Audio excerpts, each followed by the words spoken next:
AITA for telling my coworker I was miscarrying after she tried to get me in trouble? She saw me walk out of the boss's office and gave me a smug little smile. She thought she had won. She had no idea what was coming. Our storyteller is a 26-year-old woman who works in an advertising agency. And in her office, there's a woman named Mary. You know the type. Mary's main goal, it seems, isn't to do her job, but to make sure everyone else gets in trouble for doing theirs. She's the office watchdog, the self-appointed hall monitor, and today, her target was our storyteller. It all started when she got back from lunch.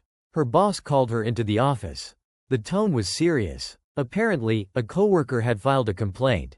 A formal complaint. About her excessive bathroom use. Let's be clear about what excessive means to Mary. It meant 10 minutes. 10 minutes, total, in the 4 hours before lunch. And on top of that, the complaint noted she took a 40-minute lunch break instead of the regulation 30. Mary had been watching her. Timing her. Building a case out of minutes and seconds. The complaint finished with a flourish, claiming that Mary and the other coworkers had to pick up her slack. The accusation hung in the air, cold and petty. But what the boss didn't know, and what Mary definitely didn't know, was the reason behind those extra minutes. The reason she was trying to hold herself together, piece by piece, in the quiet solitude of a bathroom stall. Just 2 days earlier, at 8 weeks pregnant, she had started miscarrying.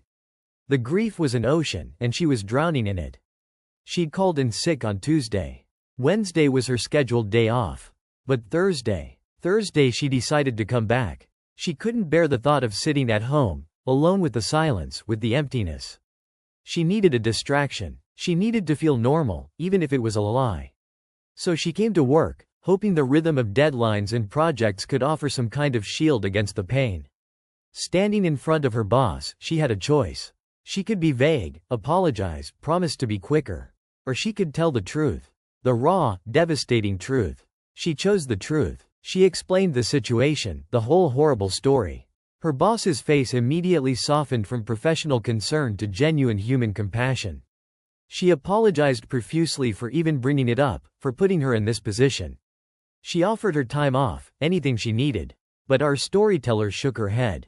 She wanted to be there. She needed the distraction. The conversation ended with understanding and kindness. She walked out of the office, emotionally drained but feeling a small sense of relief. At least her boss understood. But then she saw her. Mary. Mary was watching her from across the open plan office, a triumphant, smug look plastered on her face. It was the look of someone who had just landed a perfect shot. The look of someone who thought she'd finally gotten her coworker in trouble. And in that moment, something inside our main character just snapped. The grief and the anger swirled together into a cold, hard fury. But the smug look on Mary's face was the last straw. And that's when things went from a private tragedy to a public reckoning.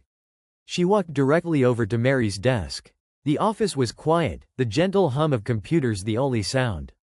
Mary looked up, that self-satisfied smirk still playing on her lips, clearly expecting an apology or maybe a confrontation she could report later.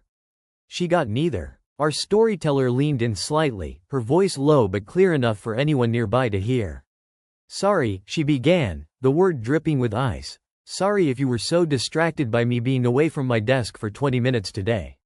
She paused, letting the words hang in the air. "But since I was miscarrying, I figured it was fine."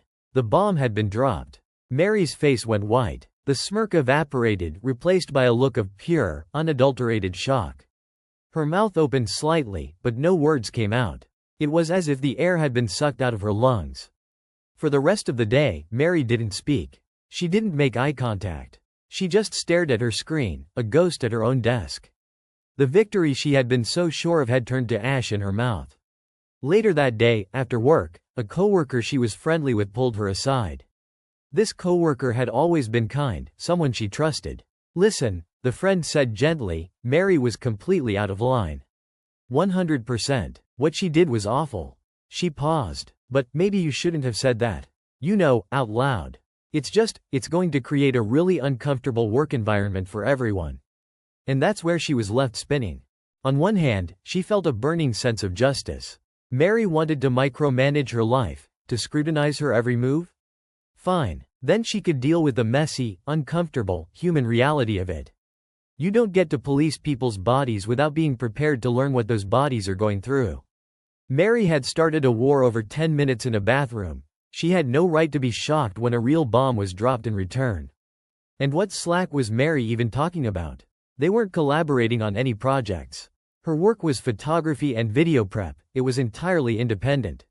Mary hadn't picked up a single ounce of slack because there was none to pick up. It was a lie, fabricated to make her complaint sound more legitimate. But on the other hand, she could see her friend's point. Her grief was now public knowledge, or at least, Mary's humiliation was. The open plan office meant others had almost certainly overheard. Had she turned her personal tragedy into office gossip? Had she made things awkward for the coworkers she actually liked and respected? She didn't want to be the source of drama. She just wanted to do her job and be left alone to heal. But Mary hadn't given her that option. Mary had poked and prodded at a wound she couldn't see, and in response, she had ripped the bandage off for the whole world to see. It was a defensive move, born of pure pain and anger. But now, in the quiet aftermath, she had to wonder if she'd gone too far. This wasn't about a simple workplace squabble over break times. This was about privacy, cruelty, and the devastating collision of a personal tragedy with professional pettiness. Mary treated the workplace like a game of chess, and our storyteller responded by flipping the entire board over. The question is, in doing so, did she knock over innocent pieces as well? Mary's behavior was inexcusable. Reporting a coworker for taking a slightly long lunch break is petty. Doing it to someone who is visibly struggling is just cruel. But does that justify using one's own profound trauma as a social weapon? Some would say absolutely. They'd argue that Mary got a dose of the reality she was so eager to police, and that sometimes, the only way to stop a bully is to show them the real-world consequences of their actions. But others might argue that she sacrificed her own dignity and privacy, and made the workplace uncomfortable for everyone else, just to win a point against one awful person. They might say that two wrongs don't make a right, and that she dragged her innocent colleagues into a deeply personal and painful conflict. So, here's the question I leave you with. Was this a moment of righteous justice, where a workplace bully was finally and completely shut down? Or did she cross a line by making her private suffering a public spectacle?